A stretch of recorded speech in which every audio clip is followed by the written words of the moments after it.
Dans cette édition, nous allons revenir sur les principales annonces, les chiffres officiels et les décisions marquantes qui redessinent le paysage politique actuel. Qui sont les candidats retenus? Quels sont ceux recalés? Et pour quelles raisons? Quelles conséquences pour les prochaines étapes électorales? Autant de questions auxquelles nous allons répondre avec clarté et précision. Restez attentifs, car chaque détail compte pour comprendre les enjeux et anticiper l'avenir politique de la Côte d'Ivoire.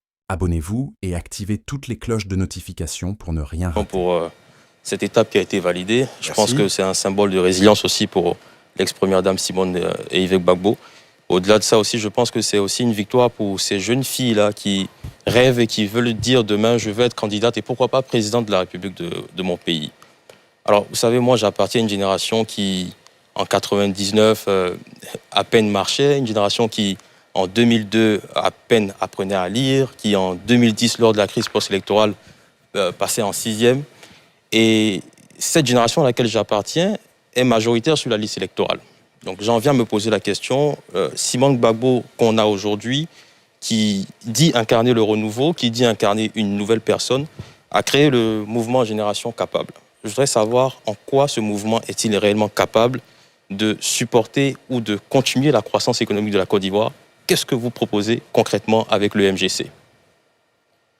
Mais je voudrais vous remercier déjà et je suis très heureux de votre prise de parole parce que vous êtes jeune par rapport à nous. Vous n'avez pas connu Simone Gbagbo, la combattante, cette dame forte qui s'est battue pour que l'avènement du multipartisme soit une réalité et qu'aujourd'hui on puisse être sur ce plateau parce que il y a des médias pluriels, la parole plurielle, et donc vous êtes en droit de vous poser des questions, de savoir comment elle peut aujourd'hui parvenir à changer la donne économique dans ce pays. Une ou deux phrases. Il ne vous a pas échappé, vous êtes jeune mais vous le savez, que plus de 85% des richesses nationales sont produites soit par des firmes étrangères, en tout cas, soit par des entreprises étrangères. Les spécialistes le disent, vous pouvez le vérifier. Ce que Dr Simone Yves Gbagbo propose à la Côte d'Ivoire, c'est d'inverser la tendance. Parce que tant que l'économie nationale est portée, détenue par des mains étrangères, vous allez beau faire, le taux de pauvreté continuera, même s'il évolue un peu, mais vraiment d'évoluer à pas de tortue. C'est une donnée importante. Il faut faire en sorte que dans le tissu économique, les nationaux prennent leur place. Vous allez me dire comment? Vous allez me dire comment? Évidemment. C'est un travail important qui commence par le changement de mentalité. Les Anglais disent le mindset.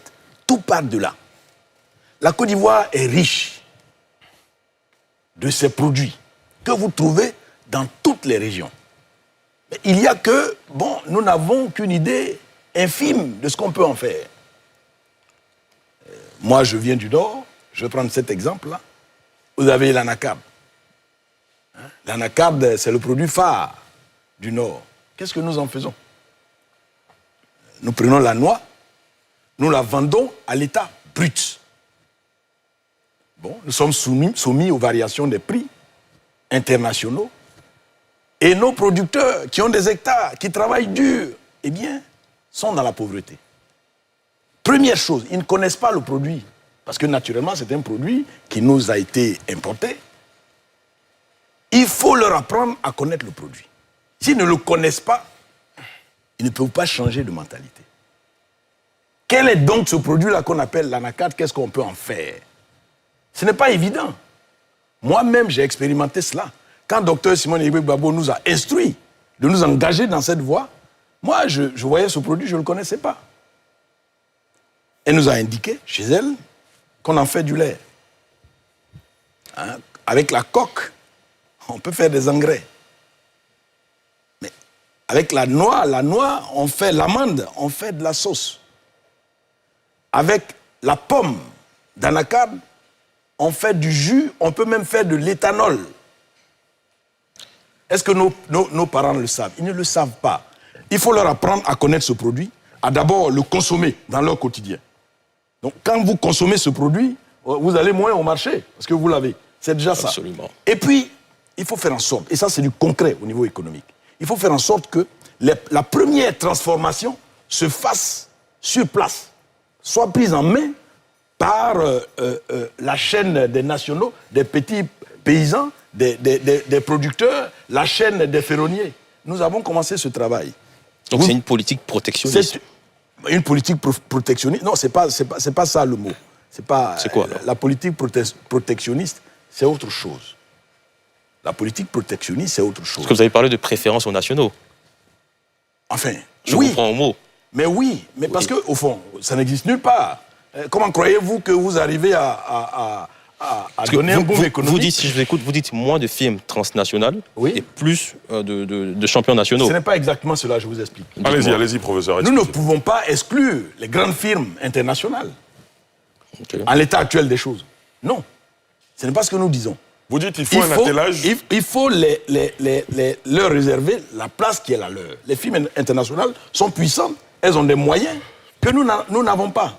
Pour décortiquer la noix de cajou, il faut permettre que partout où il y a cette noix-là, il y ait des petites unités avec des petites entreprises qui décortiquent. Parce que je vous rappelle que la noix de cajou non décortiquée, quand elle coûte 300 francs le kilo, si vous la décortiquez par vous-même, le kilo devient 3000 francs. Imaginez-vous le gain. Ça peut se faire. Et à l'échelle nationale, concernant tous les produits, vous mettez ce pays-là au travail. Vous mettez les producteurs au travail, vous mettez les jeunes au travail. En plus, vous en faites des consommateurs. Vous avez une chaîne de valeur qui se met en place. C'est comme ça que, eh bien, les populations peuvent profiter d'un produit qu'ils produisent eux-mêmes. C'est la première étape. Il arrive une seconde étape et même une troisième, où il faut de grandes transformations industrielles. En ce moment-là, les firmes qui ont les grands moyens sont autorisées, habilitées à faire ce travail-là, jusqu'à ce qu'il y ait, au fil du temps, un transfert de technologie pour que les nationaux même rentrent dans ce secteur. Donc, on ne parle pas de protectionnisme, on parle de pragmatisme économique qui va permettre aux nationaux de prendre pied dans leur économie et de sortir de la pauvreté. Très bien. Alors, je reviens à vous, Josias, puisque vous avez déjà parlé. Alamine Fofana, c'est à vous. Oui, bonsoir, professeur. Merci de nous faire le plaisir d'être sur notre plateau. J'ai un problème avec votre narratif tout à l'heure. C'est que... Quel est votre problème? La question est de savoir quelle est la vision du docteur Simon Lévesque-Gbagbo.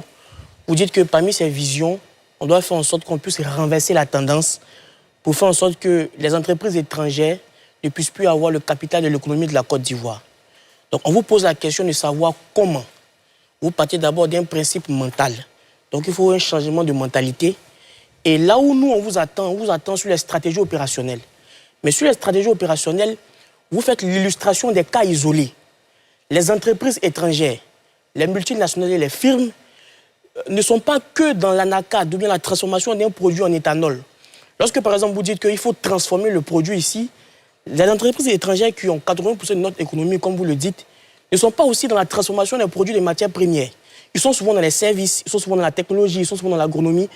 La réponse ici, c'est de voir quelle est la stratégie globale par laquelle on fait en sorte que soit les SODE, comme sous le président Félix Houphouët-Boigny, les sociétés d'État, ou bien ça sera les champions nationaux qui vont maintenant impulser ce développement économique-là à travers des initiatives.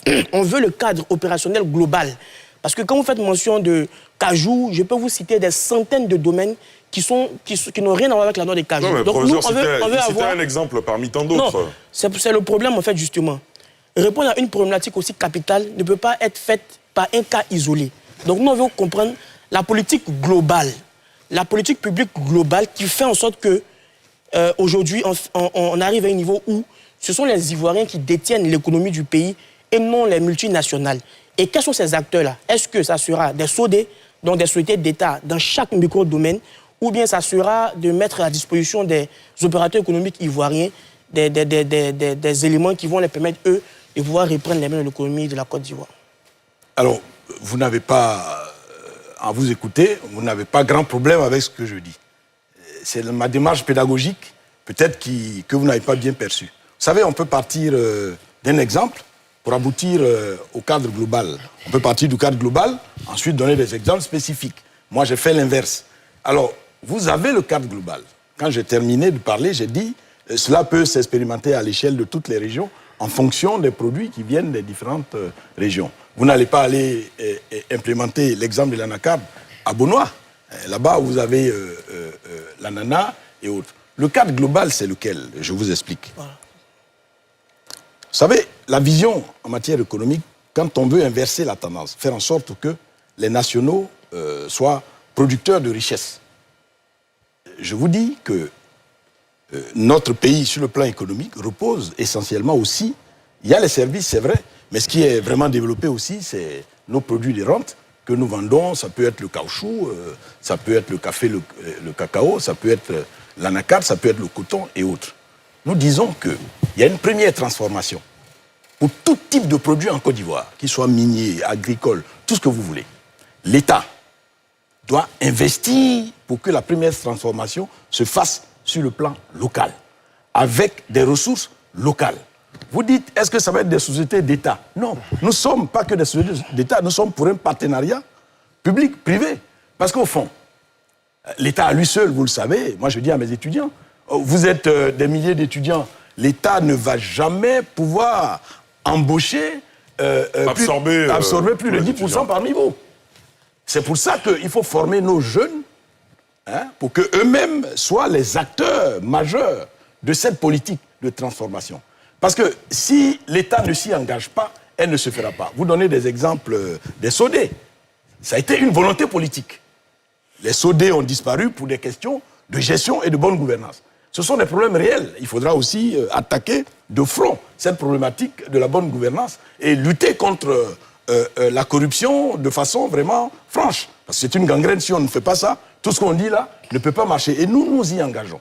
Alors, pour revenir à votre question, je vous le dis, c'est un engagement de l'État de dire aucun produit ne doit sortir de la Côte d'Ivoire, quel que soit le secteur, sans être transformé. Comment on fait pour que la transformation ait lieu? L'État, c'est une volonté politique, l'État doit s'y investir.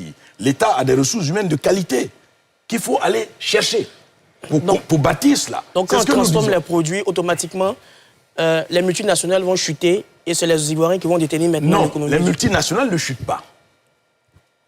Donc comment se fait ce changement de tendance-là? Non, vous avez déjà, des initiatives en la matière. Vous avez beaucoup de petites unités entrepreneuriales dans le domaine de la transformation des produits de consommation quotidienne. Vous avez déjà les dames qui font le bissap, les dames qui font... la tchéké, notamment, la transformation du manioc. Alors, il faut améliorer ça. Ce sont des instruments... En fait, l'idée, c'est de booster les initiatives privées. Mais c'est ça. Booster les initiatives à des échelles minimes. Donc, intensifier les investissements. La grande industrie, elle va toujours continuer de bénéficier de l'apport de l'étranger dans des partenariats.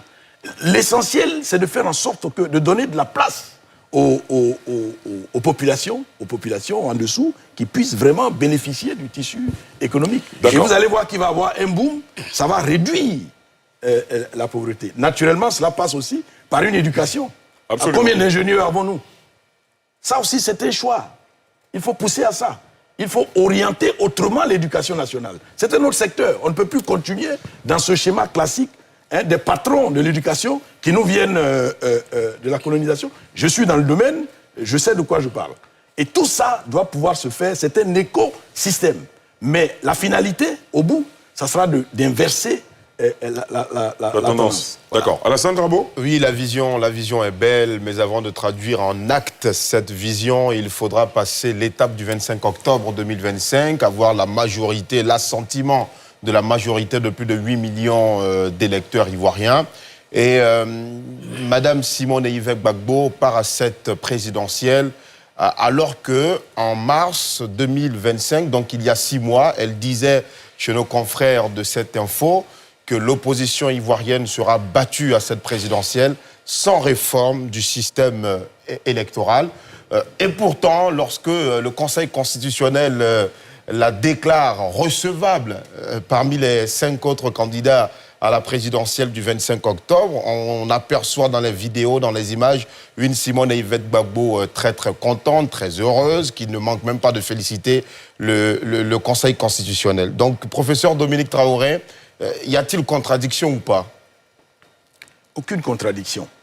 J'ai été comme vous témoin ces 2 jours, mais vraiment de ce qui est devenu un buzz.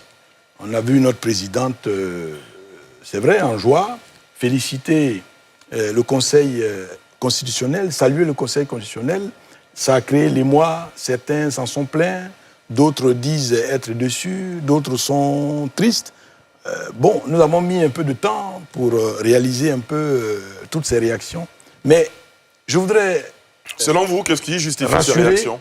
Rassurer les Ivoiriens et vous expliquer, peut-être que cela vous a échappé. Vous savez, Dr Simone Yvette Gbagbo, et c'est le premier argument à ceux qui disent pourquoi elle salue le Conseil constitutionnel.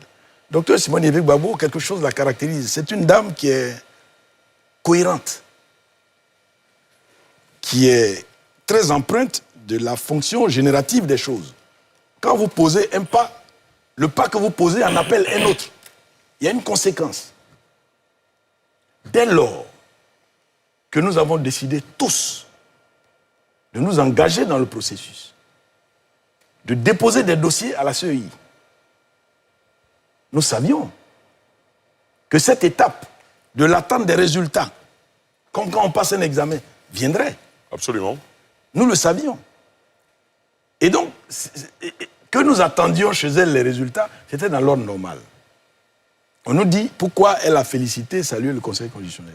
Je vous rappelle que Dr Simone Yvette Gbagbo est engagé depuis longtemps dans une approche, dans une attitude de respect des institutions.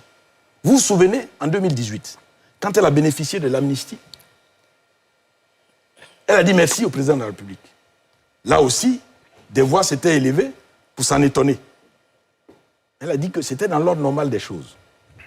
Vous vous souvenez que lorsque nous sommes allés déposer les dossiers à la CEI, qu'elle a été accueillie, reçue par le responsable de la CEI, elle a salué cette démarche des responsables qui l'ont bien reçue. Et donc, c'est une attitude républicaine. Mais je vais vous expliquer pourquoi nous avons été tant en joie. Dites-nous. Alors, nous suivions les résultats. Au fur et à mesure que les noms des candidats à la candidature défilaient, dans notre camp, celui de l'opposition, dans la CAP, l'opposition de gauche, tous ceux de nos camarades qui avaient déposé des dossiers étaient éliminés. Éliminés, éliminés, éliminés. La question pour nous était de savoir est-ce que finalement, l'un d'entre nous serait retenu pour représenter justement toute cette gauche, toute cette opposition qui s'est battue et qui continue de se battre pour réclamer des réformes.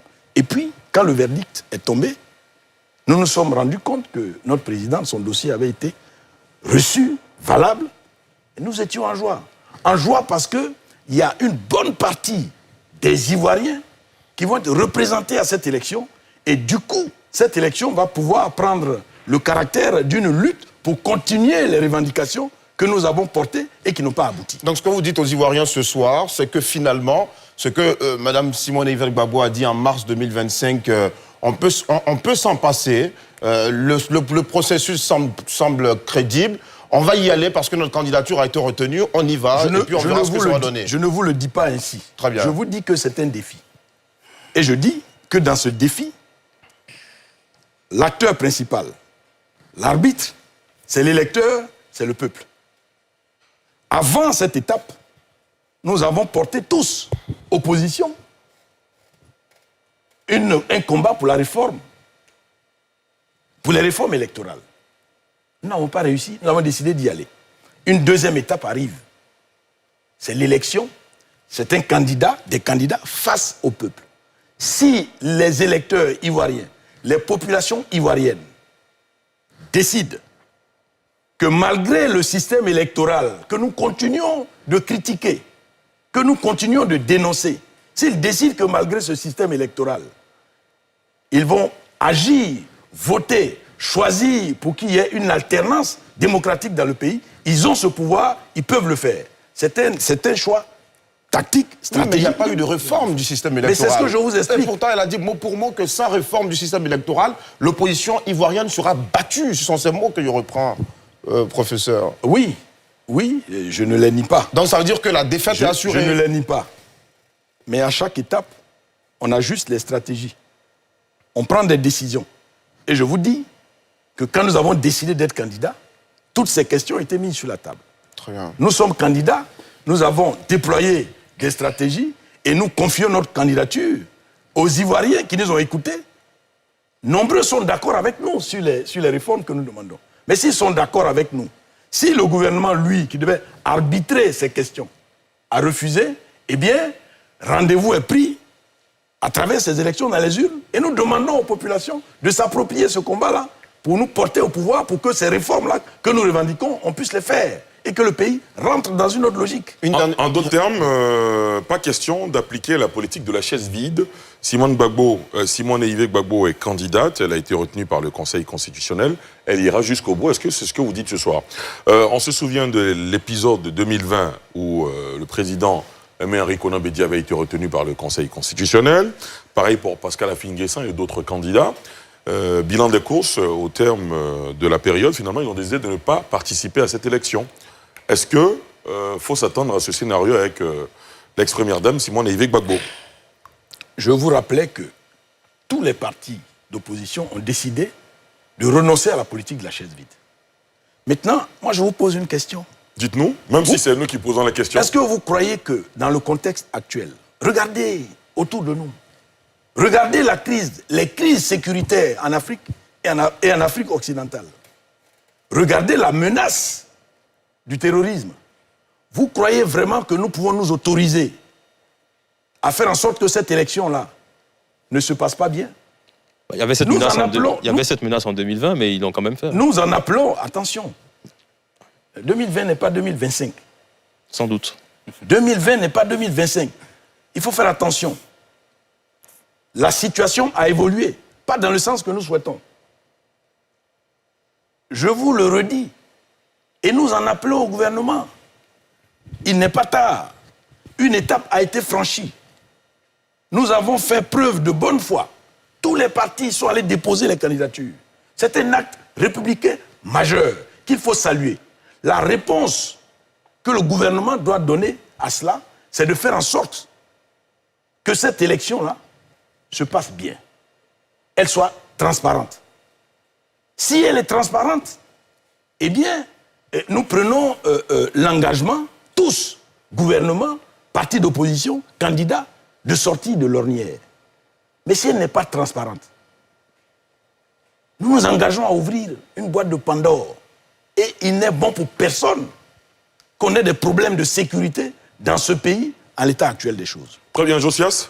Alors, il faut rappeler qu'une élection présidentielle, ce n'est pas une élection de quartier ou une élection de classe. Donc, généralement, et c'est ce qu'on a ici en Côte d'Ivoire, tous les acteurs ou les candidatures retenues mettent en avant des personnalités qui ont un poids politique.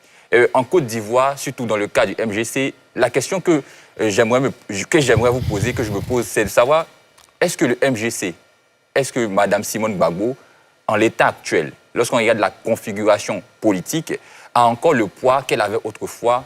Est-ce qu'elle peut peser jusqu'à gagner cette élection-là? Et avant même de répondre à cette question, j'aimerais savoir, est-ce que le MGC a déjà des représentants au niveau de la municipale et de la députation en Côte d'Ivoire? En gros, vous avez combien de députés, combien de maires, combien de présidents du conseil? Il a bien compris, évidemment. Professeur, allez-y. Alors, vous savez, nous sommes un parti particulier. Pourquoi particulier? Mais je vais vous expliquer. Expliquez-nous. Je vais vous expliquer. Oui.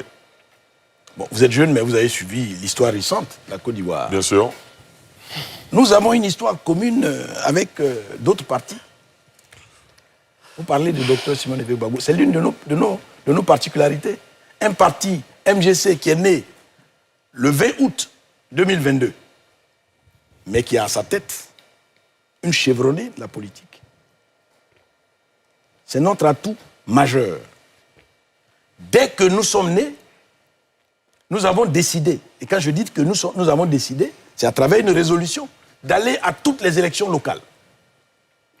Nous sommes allés aux élections locales. Évidemment, nous avons présenté des candidats. Nous avons été dans des coalitions. Nous avons présenté 2 candidats au municipal. Ça n'a pas marché. Mais nous étions dans des coalitions qui ont marché. Par exemple, avec le PDCI, nous avons pu gagner la mairie de Cocody. Avec 2 Et agents là, quand est-ce même. que- S'il vous plaît, monsieur. Là, Oui. est-ce que on peut dire que c'est grâce au MGC que le PDCI, ou du moins avec le PDCI, vous avez réussi à gagner dans cette localité? Mais vous savez, chers jeunes, l'union fait la force. Quand vous vous mettez ensemble et que vous atteignez un objectif, quel que soit l'apport des uns et des autres, c'est grâce à tout le monde. Nous avons joué un rôle dans cette coalition. Nous étions sur le terrain, nous nous sommes battus, nous avons gagné ensemble. C'est pour ça que nous pouvons avoir une place de 7e adjointe. En politique, vous l'apprendrez, on ne donne pas les places, on les gagne. Et nous avons gagné cette place-là. Nous n'avions que combien d'années? Quelques mois. C'est ça notre particularité aussi. Au moment où je vous parle, je peux vous dire que nous sommes prêts, nous sommes outillés pour aller à cette élection. Autour de Dr Simone Eyive Gbagbo, ce pays regorge de beaucoup de talents.